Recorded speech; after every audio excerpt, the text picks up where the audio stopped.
Galdera txiki bat zigor. Hor ikustet, irine damakozola pixkat hori ez itxasteko eta bar. Irinoi gero gordetzeko nola gordeko genuke etxean ongi? Zein irin?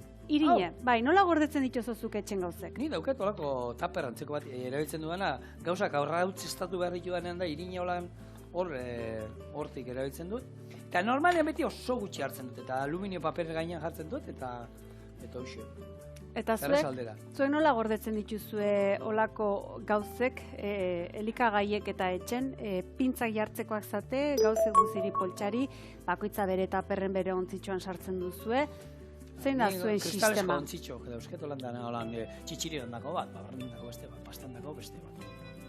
Behitu ze kuriosoa gure motikoa?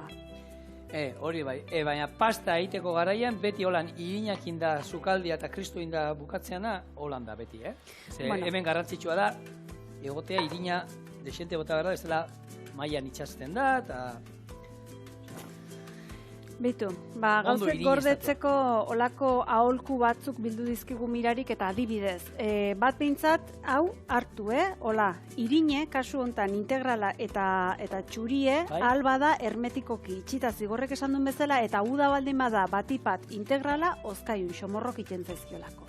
Zer iten zaizkion xomorroke bai? Babarru nahi. Hoi, bueno, lehenengo pertsona, hoi da, eta urte guztien, atera gabe, atera ala, ozkaiura, eta eskerrik asko.